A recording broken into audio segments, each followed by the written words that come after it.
We have this breaking news. In less than 15 minutes, Foreign Minister of Canada, Chrystia Freeland, will arrive back at the U.S. Trade Representative's office in D.C. to continue this feverish negotiation in an attempt to hit the brand new deadline to strike out a new NAFTA deal. And that deadline ticks down to the end of the month. That's when the president must release the text of a new or modernized NAFTA final agreement with or without our neighbor to the north. Now, one sticking point is Canada's 270% tariff on U.S. milk, a sacred cow for the country that is stuck in the craw of President Trump. He really wants this fixed. First on Fox Business, we have U.S. Dairy Council Export CEO and former Agricultural Secretary Tom Vilsack, who is now, as I understand it, sir, the voice of U.S. dairy farmers in the global sales place. You just came back from China, where you've got a bunch of buyers who descended on the country. And what did you hear from them about U.S. dairy and the tariffs that President Trump is installing and the ones that are still in place from other countries? Actually, two separate messages. From the folks who are in the business of low commodity powder sales, basically the tariffs have made it very difficult for them to continue doing business in the Chinese market. For the folks who are focusing on the higher end products, the whey powder products that have higher value, they are essentially buying down the tariffs today in the hopes that eventually this gets resolved by the end of the year. So they're buying them down, basically maintaining market share for a period of months in the hopes, keeping their fingers crossed, that China and the United States come back to the negotiating table, get this thing resolved before the end of the year.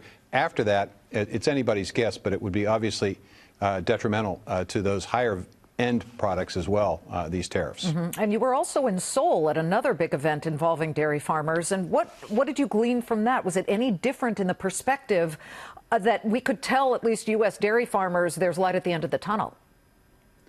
Well, a completely different visit. In Korea, we saw a great opportunity. Certainly an increased interest in American cheese, both in terms of a relationship we have with Costco, an opportunity for in retail, then working with a number of high-end restaurants and mid-level restaurants promoting U.S. cheese, an opportunity as well in ingredients, including, interestingly enough, in pet food. The Koreans are seeing a rather explosion in the number of pets that they have, and they're looking at ways in which they can use dairy products and ingredients in pet food. What kind of business does the U.S. dairy farmer do specifically in China? Because tomorrow we may have yet another bunch of tariffs on about $200 billion in Chinese goods, and they have promised step for step to retaliate against us in the same amount that we put on them. Well, about 45% of our current product line in China is subject to the tariffs, and so we'll obviously see an increase. The reality is we had momentum in this market, over 45% increase in sales from 2016 to 17. Essentially, these tariffs, I think, have created a barrier to that continued momentum. This is a remarkable opportunity for us. That's why it's important for the administration to get back to the table, begin negotiations, and figure something out here, because by the end of the year, if it hasn't been figured out, this is a market that we could potentially lose for not just a period of time, short period of time, but for a much longer period of time. The way you just phrased that, you said it's important for the administration to get back to the table. What about the Chinese coming back to the table? Well, likewise. I mean, clearly both sides need to be at the table, and both sides need to be ready to negotiate in good faith.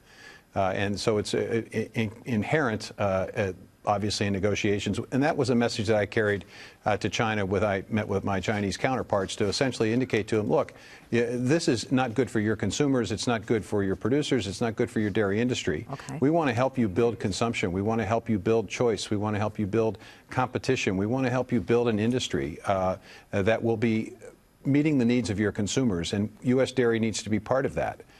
So we encouraged them to encourage their own government officials to come to the table to negotiate in good faith. This has got to get resolved. We were on track. First 6 months of the year, best 6 months of dairy exports in the history of the country. We want to maintain that momentum. Wow. Prices need to stabilize for dairy farmers in order for them to survive.